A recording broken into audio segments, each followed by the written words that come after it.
Everybody, welcome back to another episode of the Zach and Sully podcast. I'm Zach, as always. Over in Lee, Mass is my boy Sully. What's up, man? How we doing, boys? How we doing, girls? Thanks for tuning in. We appreciate it. All right, so we got a lot to get into today. Obviously, last night GOP debate had a lot of people talking about how wild and crazy it was. Honestly, at some points, it didn't even seemed like it was a debate. Felt like three schoolgirls on stage arguing, bickering, and screaming at each other. We'll get into our thoughts on that. Some changes I hope happen along the ways with some of the candidates and a public opinion of them. And also, we're going to talk about Colin Kapernick and the San Francisco 49ers debacle that's going on right now. We got a couple thoughts about them as a team and where Kaepernick might possibly go. And then we're going to talk about the new Mackelmore album. We're going to talk about some music publications that, for some reason, keep putting out these reviews of albums we don't really agree with. And it's kind of getting noticeable to the point that we got to speak up and say something. So, all right. So GOP debate. Let's get started. So it's down to 5 now. So you got obviously Marco Rubio, Donald Trump, Ted Cruz, and for God's sakes, I do not know why Ben Carson's still there, or for the matter, John Kasich. Though I think Kasich is out there probably to run for VP. Is the only reason why I think he's there, because he doesn't really seem like he's fighting to say much. He's kind of just being the guy in between that tries not to say bad things, I guess. But that's kind of what I got from him. So. All right, Sully, give me your opinions. What did you think about the debate last night? Yeah, well, Kasich said he's not going to pull out until after Ohio because he thinks that he can gain a lot of delegates there, which I don't necessarily disagree with him. I think he has a good chance of winning. You're in Ohio, so you probably know better than I do. I thought it was hysterical, man, and I thought the greatest thing about it all was that Marco Rubio tore Donald Trump to shreds, and anyone who says otherwise is being biased. He tore him to shreds. He was prepared. Rubio's had some struggles with debates in the past. You know, it's not necessarily been his strong point. And obviously Trump gets up there and he tosses his antics around and he blabs his mouth. I have never seen the Donald that genuinely frazzled. He was rattled. Rubio was coming after him with fact after fact after fact, and he couldn't back them up. At one point, he said, if we're going to build this wall like you're going to build the Trump Tower, then you're going to have 400 illegal Polish workers working for them. And he said, oh, that's a nice little quote. That's a nice little sound bit. And he was frazzled. He had no idea how to respond. And if you look it up, he told the audience, Google it right now, Donald Trump, Polish workers. And if you go back, exactly what he did, because he went right to his Twitter account and he posted the link for people to read.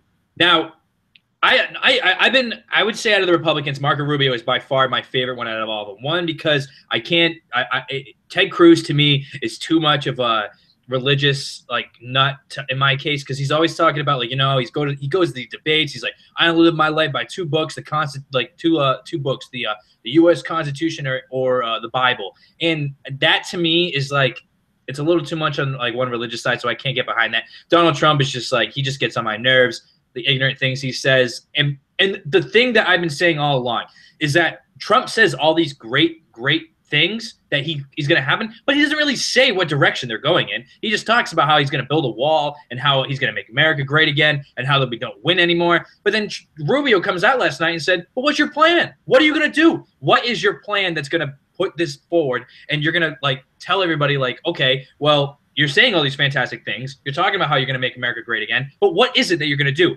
What bills are you going to sign? What laws are you going to pass? What is it that is in your plan that you're going to set that is proof that is going to send America in the right direction? Not just because, oh, yeah, well, I'm Donald Trump. I turned $1 million into $1 billion. That's not going to win the American people over. You remember, this guy doesn't have any political experience. He's not a politician. He's a businessman. So the American people need to know what his plan is. What is he going to do? And he hasn't said that yet. And unfortunately for Rubio, this is something he should have done weeks ago. He was very, very late to criticizing Trump, because it kind of him and Cruz have been the only ones that really made a tussle for the polls, I guess, for Rubio's sake. So he should have attacked him weeks ago and said this kind of stuff. But I'm just for one thinking that Trump is just, with the ignorant crowd of America, the only reason why he has his vote right now, because I don't see there's anything he's saying that's gonna make me as a voter vote for him. Yeah, everything I read, all the ignorant shit he says. Everything I've read says that the reason he's winning so many delegates is that he's bringing people out of the woodwork to vote who have never really registered to vote for before. There's actually a really big piece. I want to say it's in the New York Times, but I'm not really sure. I could be wrong, so I don't quote me on that. But it's these biker gangs that went and registered to vote in packs 250, 300 people in leather clad with motorcycles rolling up to town halls, registering to vote, and they're all huge Donald supporters, showing up at Donald Trump rallies, and you know, they're not experienced voters. They're people who, you know, don't pay attention. They never have in the past, and all of a sudden they see the mass media coverage of this. They think, oh, he's angry. I'm angry.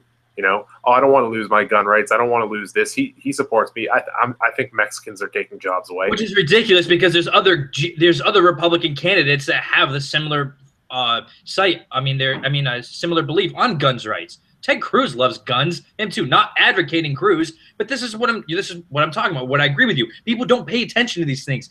This generation and then this new thing is a headline reader. You see a headline: Donald Trump bullies other candidates, or Donald Trump bullies Bush, and people think it's funny. Yeah, it is funny. It was funny for a little bit, but now it's getting serious. This is a guy that is going to be a possible contender for the Republican nominee, and in my opinion, he hasn't said anything yet that makes me, as a voter, want to put my vote in for him. Like last night when they asked him, they say, oh, the president of Mexico or former president of Mexico said there's no effing way that I'm paying for that wall. He's got plenty of money. He can pay for it himself. And they said, so how are you going to get him to pay for it? And he just goes, I will. And the wall just get 10 feet higher, excuse me. And people go nuts. And it's like, okay, great. You just dodged the question, man.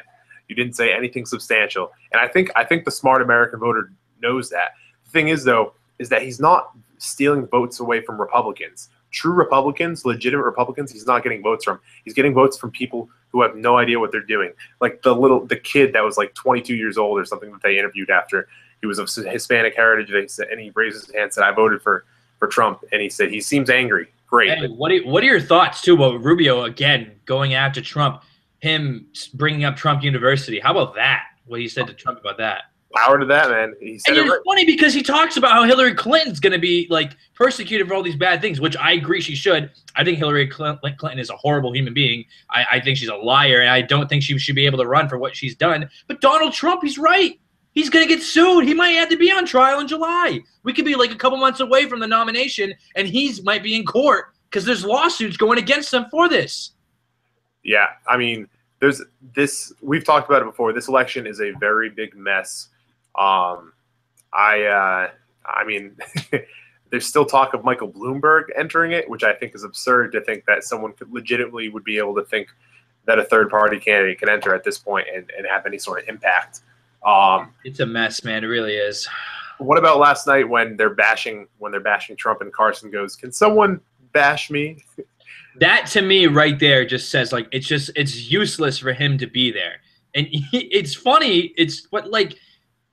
This is where I draw the line. Politics, yeah, in a sense, are funny, like at times, but this seems so much of a freaking joke to America. It's like you got a guy like Donald Trump as the front runner, and he hasn't really said anything that, like, really, as a voter, it gives me motivation to vote for him. Like, oh yeah, this guy's a plan. This might work. I like the direction this guy's heading into. He just says a lot of things that will rile people up. And then you got a guy like Ben Carson, who 100% is not going to win this race.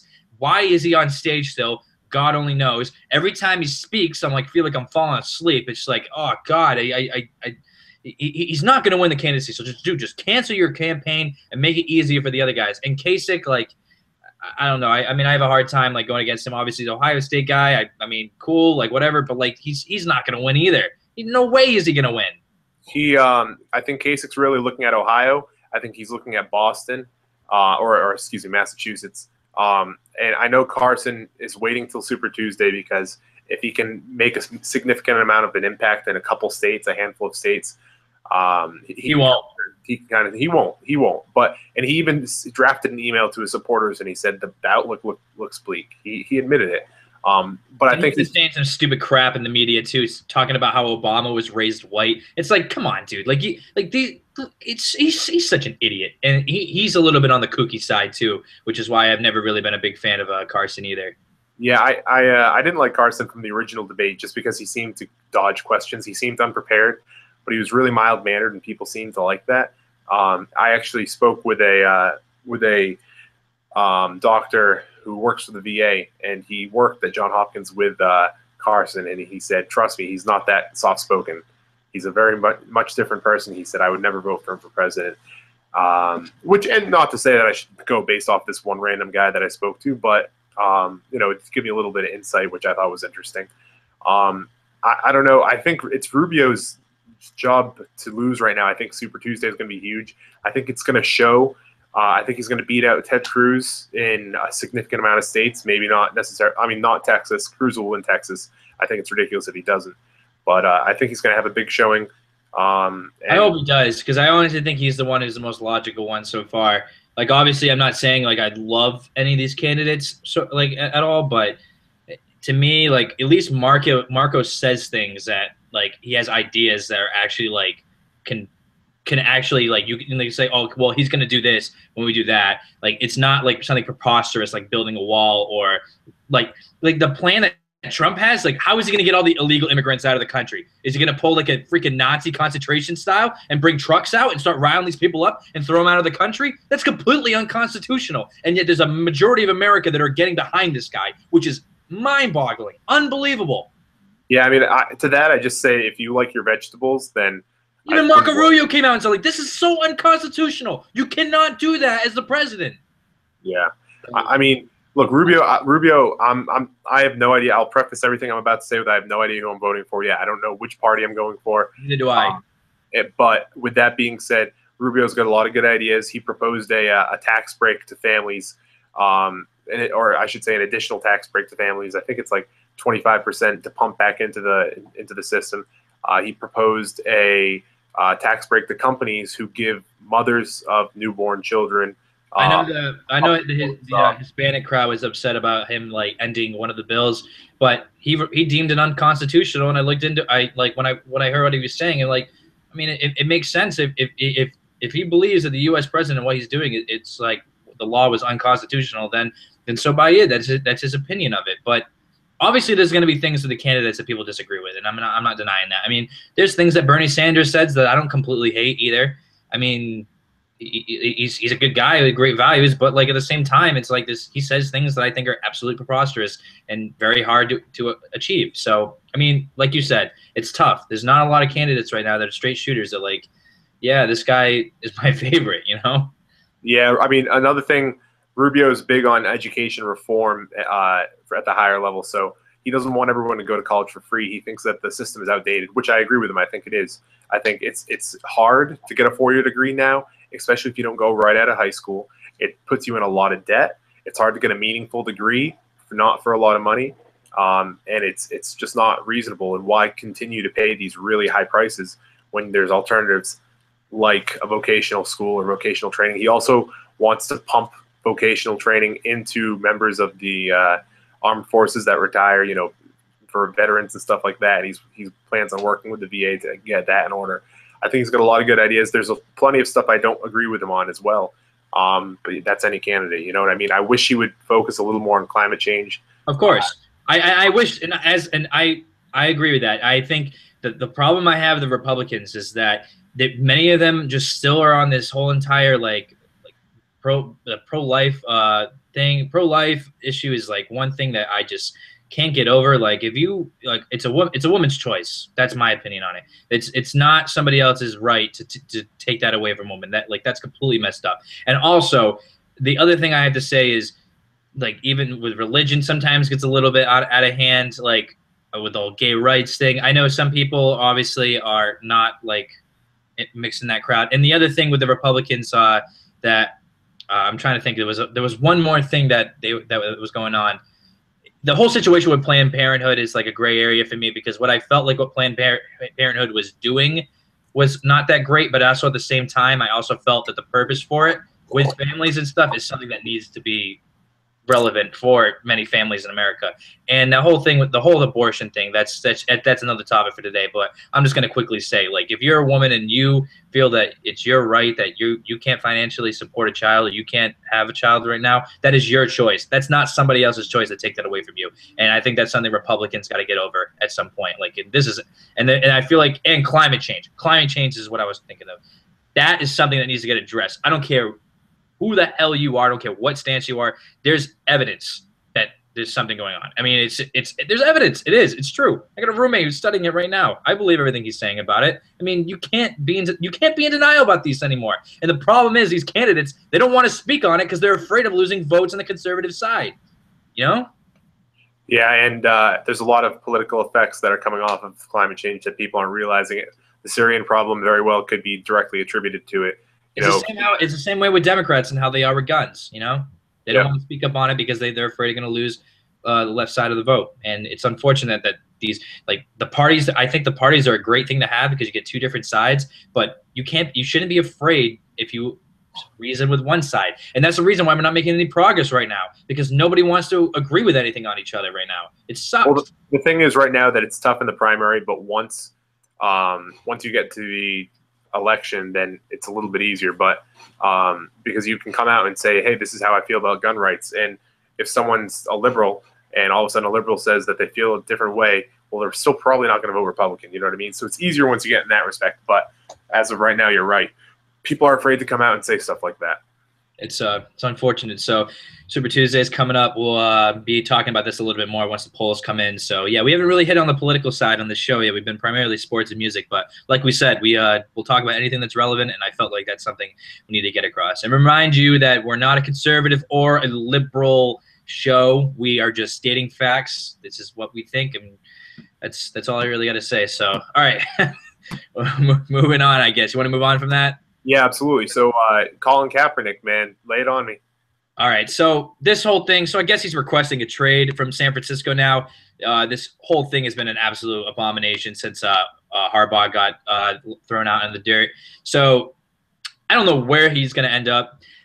I am surprised that not a lot of teams are fighting over him right now because you've seen his ability in the past to run. He's had arm strength. He's shown that he's been able to throw the football not too bad in the past. It's just the last 2 years he's completely regressed and looked like a completely horrible quarterback. And you got any opinion on Kaepernick? Like, what do you got to say? Because I'm going to go in a little bit more about San Francisco, but I just want to hear your side of it on Kaepernick. Kaepernick completely. I mean, I think Colin Cowherd kind of says it the best. You look at guys like Russell Wilson, and he's motivated to get better. He's very mature. Even when he was in college and he wanted to transfer from NC State, and he left and he started to pursue a baseball career. Then he came back, played at Wisconsin. He's always had a very level head. I don't see that out of Colin Kaepernick. I see the kiss in the biceps, and that pissed me off so much. And I'm going to be a little biased about that because he did it a lot against Green Bay. But and then once he started getting sacked and stuff, you didn't see him doing that anymore. Kind of like went out the window. Yeah, I mean, and not to bring up Cam Newton again. But it's a whole nother. It's along the same lines as Cam dabbing and stuff like that. But anyways, I think Colin Kaepernick will be a great fit under Chip Kelly if they agree to work together. And I don't really know if Kaepernick is going to be able to do that. I think since he already wants out, I think you trade him. I know that the 49ers came out and they said they would like to keep him. I think idealistically, he fits into a Chip Kelly system. He's real mobile. He's got a strong arm. He's willing to absorb good coaching like he did with Harbaugh. I think he would be willing to, under different circumstances, absorb stuff from Chip Kelly. I just think his heart is out of San Francisco. He wants nothing to do with that place anymore. And you know what? And that leads me to the point I'm going to talk about right now. Okay, so Kaepernick is one of the problems. He regressed. Yes, I get that. Like, that's obviously something that is on his fault that he hadn't played well in the last 2 to 3 seasons in San Francisco. But I'm just going to read you this, okay? So for the past 10 seasons with San Francisco, okay, 2001 and 2002 under Steve Mariucci, the 49ers went 12-4 and 10-6. Then Mariucci, I think, left or got fired, one of the two. So I'm going to read you off the records from up until Harbaugh got out there. Starting from 2003, 7-9, 2-14, 4-12, 7-9, 5-11, 7-9. Michael Nolan and Dennis Eckerson were both coaches during those periods. Eckerson got fired between 03 and 04. Then Nolan comes into about 08. He gets fired halfway through. Then Singletary comes in 08, replaces him. They still go 7-9 in 08. They go 8-8 in 09. Then they go 6-10. Singletary is fired in December, and Tom Sula, who now is the coach, fills in for the rest of the year. And then they bring in Harbaugh. And this team, you can tell, had all this talent on them because First off, they go 13-3 in the first season with Harbaugh. Then they go 11-4-1. Then they go 12-4. And mind you, they were in the NFC Championship game all 3 of those years and went to the Super Bowl in 2012. And they were 66-92 up until Harbaugh got there. 66-92 in 10 years. That is terrible. Then Harbaugh comes in. He goes 44-19-1 in 3 seasons, minus the 1 season in 2014 when he had a bunch of the players. And this is what I'm going to get into. So then 2014 comes around, and the Niners don't play very well. They have a lot of injuries. And the problem with San Francisco is they got a bunch of undisciplined babies on the team. They're high ego players. They had talent, but they are just so self-absorbed is the reason why they fell apart. I don't know if you heard. Remember what Alex Boone, the tackle, said? His quote at the end of the 2014 season summed up for me why San Francisco is at where they are right now. This is what he said about Jim Harbaugh after he left. He does a great quote. He does a great job of giving you that spark, that initial boom. But after a while, you just want to kick his ass. He just keeps pushing you, and you're like, dude, we got over the mountain. Stop. Let go. He kind of wore out his welcome. Yeah. What? But the difference between these players and what a team that Belichick runs is exactly babies like what Boone's saying right now. Yep. The reason why they are at right then is because they don't give a shit. And they don't want to work hard. They got to their peak, and they don't want anyone pushing them to go any further. So they all cried, and they wanted Harbaugh to leave because he was pushing them outside of practice and telling them to work harder. Like, guys, we didn't win the Super Bowl. We need to get to that next level. We need to work a little harder. And they were just like, F you. I'm an NFL player. I'm making millions. I don't need you. You haven't really done much for this team, which is showing right now. D'Angelo Williams is the one who said he didn't want to go to New England because no one liked Bill Belichick except for Tom Brady, right? They don't want to work, because that's the problem. They don't want to work. They don't want a coach that disciplines them. Well, that's exactly what it is. It's because people don't really like Bill, because you know what? It's anyone who's seen Miracle, and I hate to be that basic, but anyone who's seen the movie Miracle, what does Herb Brooks say in the beginning of that movie? I'm here to be your coach. I'm not here to be your friend. You need one of those. You take it up with Doc over here. Or it's like real basic. If you're being a coach, you're not going to be someone's friend. I don't think Tom gets along with everything that Bill says. I know guys like Rodney Harrison hated what Belichick had to say at some points. Who was it? Was it I forget who it was, but players have come up and they've said, yeah, like I was playing with him. I didn't want to stop playing, but I didn't have it anymore. And you know what? He took it to him, said, I'm sorry, I got to cut you. You don't have it left in the tank. I'm sorry. I would like to be loyal, but we need to win here. But that's the difference between those players. You got a guy like Belichick who wants to push people, and like Tom Brady said, that quote that he will be remembered for is, "What is your favorite Super Bowl ring? The next one." And that's a complete opposite of what these 49ers thought is on the team. They got to their peak. They were the hype of the NFL. They were a completely revamped team from when Harbaugh got there, and they got full of themselves, and they didn't want to work any harder to get back to where they are, which is mind-boggling to me because they didn't even win the Super Bowl. They didn't even win a championship. They got to the NFC Championship game 3 times, but they still didn't win anything, and they just lacked motivation, and they didn't care. And there was a lot more things that attributed to it. I mean, Patrick Willis and Justin Smith retiring young, and Alden Smith pulling his inner terrorist and calling in bomb threats at the airport, obviously, is not calling in. I think he yelled bomb at an airport, but that's just the beginning of that guy's troubles. They've had talent. They just didn't have discipline. And then you had a guy like Harbaugh who said, I'm not taking shit from anybody. And what did he do? You have a good coach who disciplines players. They go someplace. They get better. They improve. Now, do you also think that it's kind of Harbaugh's fault that Kaepernick regressed, or do you think that they should have stuck with Alex Smith instead?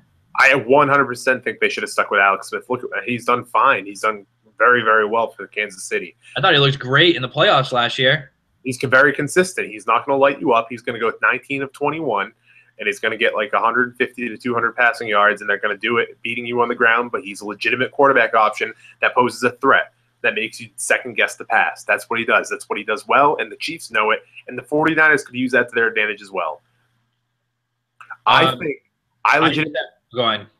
I think San Francisco has the dumbest management in the NFL, okay? Yeah, I 100% agree. They're idiots. You part ways with Jim Harbaugh when he turns that team completely because the players are crying because they don't want to get disciplined anymore. Shut up! I'd cut them all. Cut them. If Yeah. they don't want to play, then get out of there. You need to find new players, and that's everything in the NFL. Then you fired Jim Tom Sula after 1 year. What the hell did you expect was going to happen? I totally forgot that they got rid of him too. Oh man, what a mess over there. You knew he was going to suck. I don't know what the hell you expected after one season. It's not on him at all. It has nothing to do with him. I think that organization is a joke in upper management. That's what I think personally. It is. They're a bunch of babies because you know what? They want to listen to the players and stuff, and yeah, you want to hear out they're playing for your organization. But when you have a bunch of babies who say these childish, whiny things like Alex Boone said, this is when you you come out and say, you know what? You're right. You don't want to be disciplined anymore. Well, good riddance. Go play for another team then. But the thing is, coaching is everything in the NFL. If you have a great coach, you can take mediocre talent and turn it into decent talent. I mean, that 2001 New England Patriots team they were an average team, but they had Brady as a rookie quarterback playing with an offense that had no targets. Like David Patton and Troy Brown was good. Obviously, he's in the Pats Hall of Fame, but nothing of whoa, on paper these guys are good. And then the defense, yeah, they had some studs, but they weren't really recognized guys until later on in their careers. But the thing that made them who they are was because they had a coach like Bill Belichick. And you keep a guy like Harbaugh around when he turns around your team 44-19 in 4 seasons, man, how do you let that go? I'm gonna grab my laptop charger real quick. Keep going. All right, but yeah, all I really had to say other than that was just that the 49ers, to me, management-wise, it's mind-boggling that they just allow these kind of things to happen. And when you have organizations they do that kind of things, and another example of how coaching matters as well, when you talk about Jim Harbaugh, you look at the Green Bay Packers right now with their situation out there. Aaron Rodgers has had some of the best years of his career. And I can honestly say some of the decisions that have been made by Mike McCarthy and, of course, upper management now, because Ted Thompson and Mark Murphy are getting a lot of criticism for their drafting strategy for Green Bay. And it's killing them because our Aaron Rodgers is getting older, but the team isn't really getting better. They're relying on draft picks. So management sometimes is to blame. And management in this case is a lot to blame with San Francisco because they didn't discipline their players. But all right, that's enough of a football talk. We'll get right into the new Mackelmore album right now, I guess. Talk about that. That dropped today. I'm 3 or 4 songs into it, and I already like it better than Life of Pablo. I mean, I guess I'm being a little biased just because Kanye just pisses me off just as much as Donald Trump does. But so far, I like what I hear from Mackelmore. Hasn't really mixed much sound up. He's been pretty consistent with that. So, Sully, give me your thoughts. Have you checked any of it out yet? Yeah, I've listened to the whole thing a couple times. I went out, left my apartment today. You already heard it twice. Yeah. I left my house to go to Target at 8 a.m. this morning, and I grabbed it before I went to work and listened to it on the way into work. It's very, very good. The verdict's still not out. I will say a lot. You can't bring the verdict out yet on an album that preceded it, like The Heist. I mean, The Heist had 3 hits on it, 3 almost #1 hits. Yeah, the Heist. The thing I will say about The Heist, though, that a lot of people mocked, it was very commercial. It was a little more poppy than it was hip hop, and I think Mackelmore recognized that. Him and Ryan Lewis, and they kind of went back to their original roots. I don't know if you've heard his original stuff, like "Language of My World" and the Unplanned mixtape, but a couple of the songs on this, you said you're on 3, so that means you're on Brad Pitt's Ugly Cousin. Yeah, I mean, so far I thought the beats have been funky. I love the bass in the song so far, and I love how it's kind of relevant. He didn't really mix up his sound too much, and I'm gonna get into it a little bit when I talk about what I mean by that. And he keeps a consistent sound. I think this is what a lot of people expected from Mackelmore's sophomore debut. I mean sophomore album, and I think it's not a bad thing of the direction he went in. I don't so far. I don't hate the songs. It's not something that I think is a little obscure or a little not my taste. I mean, I'm a big fan of the funky beats and the bass lines and stuff. And so far, that's what I've gotten so far in the album, and I can respect that. And if that's how the album's going to be the rest of the way, then I'm going to enjoy it. So far, I have. He's got a song called "Chance." I think it's called "You Got to Tell You" or something like that. It's fantastic. A couple real good songs of that album. Kevin talks about a friend he had who died of prescription drug overdose. That's a really good song. Obviously, we've talked about this before. It's been out for a while, but White Privilege 2, a real one that makes you think. That's a good song. And I actually read the Pitchfork. I know we're going to dive into this. I read the Pitchfork review on White Privilege 2, and it said musically it's a mess, which I completely disagree with. I think it's because it's not your standard run-of-the-mill song that has a catchy hook and stuff like that. No, it's because it's not one of Pitchfork's favorite artists, and that's why they're being completely biased towards their opinions on that. But I'm gonna talk about that in a second. You could dive right in right now if you want. You want to dive in right now? Yeah, Pitchfork gave it a 5.1 out of 10. I've over the last couple of years, I've completely thrown any of my respect towards those guys. I mean, they're completely biased. A lot of them seem like they're a bunch of idiots or have way too much time on their hands to be diving into some of this music. I mean, it's not even a point where like they review the album anymore. They see a band name on paper and they give it like a random score. And like they have their bands that they hate with a passion, like the Black Keys. They hate Mackelmore. They hate Coldplay. They hate all those bands. They're just like they're a bunch of they've never really reviewed a Black Keys album with like. That blows my mind because I think the Black Keys are legitimately the best band of the the late 2000s. I thought that like an album like El Camino and stuff was a great rock album, and they only gave it like a 6.9 out of 10 or something like that. It was outrageous. But like, dude, like this is the kind of thing I'm talking about with Pitchfork. Is like there's some artists out there that are just unbearable to listen to in the indie world, and it's my opinion, of course, just to say these kind of things, but man, I'm like listen to some like artists like Bjork and like Grimes or like even the new Kanye West album, which I didn't even think was good, and they praise the shit out of these albums, giving it like 9s and almost 10s and stuff. Like I just can't stand some of the music that they think is like good stuff, and then you hear something that's an easy listening, and like they always like point to like, well, it's not experimental enough, it's not groundbreaking enough. I'm like, it doesn't have to be. If it's a good sounding album, that's all that should matter. So give it a good review. Like, don't hate on the album just because you don't like the artist. They bashed The Heist a couple years ago too when that came out, and I thought that was a good album. I don't understand the hate in general that they give some of these artists. It's like, it's unbelievable to me. I don't get it. I read a lot of Rolling Stone. I think you know that. And they're pretty bad too. Yeah, they have their favorites. Bruce Springsteen could take a shit on a record. They'll give it 5 out of 5 stars. Yeah, I mean, they definitely do. They have their favorites. I do like a lot of the features they do because I think they're fantastic. I think they're absolutely fantastic. But they love the Flaming Lips. They love. I was listening to them last night, Flaming Lips, and dude, they have 3 albums that I've kind of listened to. I guess Wayne Cohen's voice, oh man, it's unbearable at some points. But like, Yoshim Battles the Pink Robots is a good album. That's a good album. That is. The Soft Bulletin, I have my things with him. Like, there's some songs on there that are really cool, and then there's some songs on there that Wayne cannot sing. He can't hit the high notes on them. And then you have these publications like Pitchfork gave it a 10 out of 10. And I'm like, that is ridiculous. That is not a perfect album. There are songs that are excruciating to listen to on that album. But that's the same argument it falls under. Like Rolling Stone will give it a 5-star just because they like the band. Like, oh, they're weird. It's creative. Like, not every weird and creative album is going to be good. Yeah, I agree with that completely.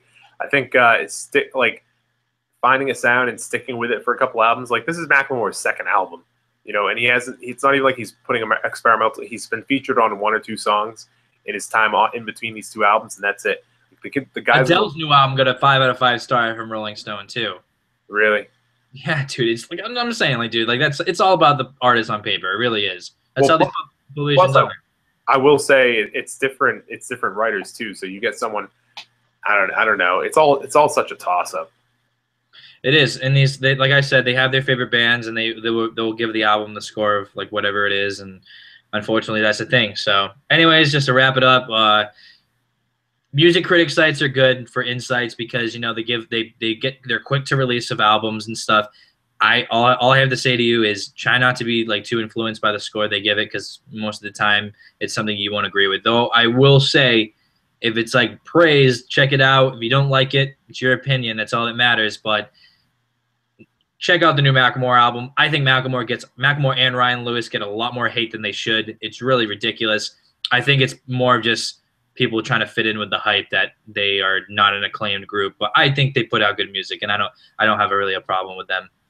I'm completely biased and think ththey're fantastic. So, hey, that's fine. You're a fan. That's okay. But like I said, don't pan on them because a fraud site like Pitchfork puts them on the pedestal. All right, so get to our final thoughts here. So what do you got for final thoughts, Sully?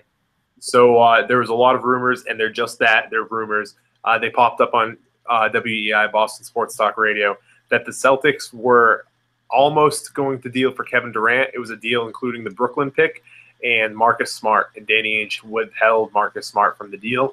I don't know how you feel about that, Zach. I'm kind of see. The thing is, I love Marcus Smart. I really want him to be a Celtic for a while. I think he's 21 years old. I mean, I think it's a little too young to trade him in just yet. I mean, he was on the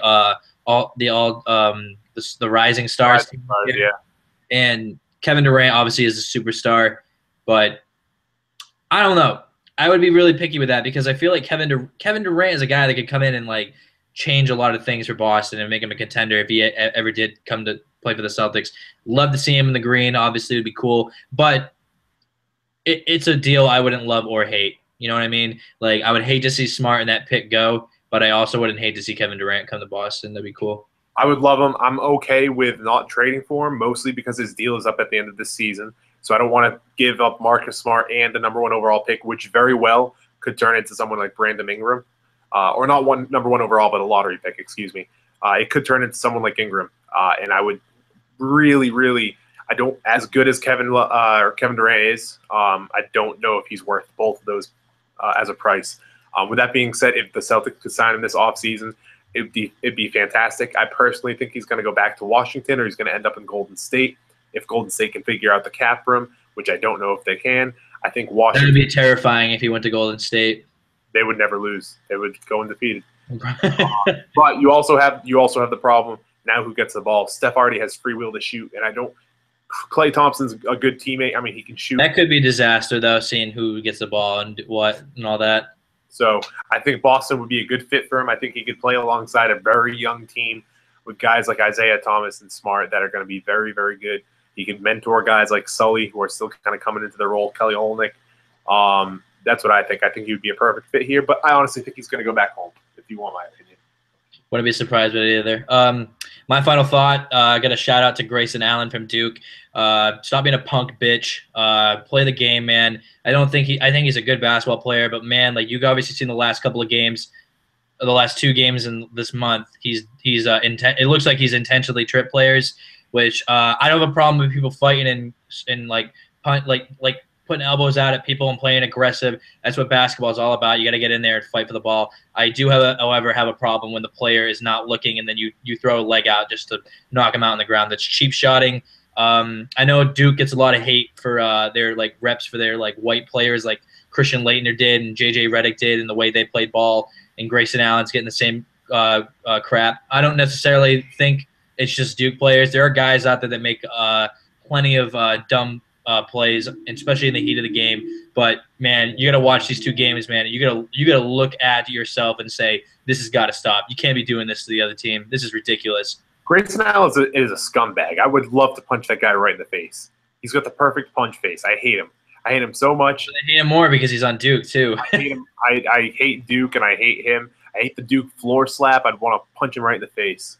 I hate Grayson Allen. So yeah, Duke's got to figure that out with Grayson Allen. He's got to get his act together. So, all right, that's another episode of the Zach and Sully podcast. Be sure to tune in. We do this twice a week. We said Monday and Thursday, but it's sometimes all over the place. So, but keep posted. We'll be talking a lot more about different events going on in the world. And for now, see you later. Peace.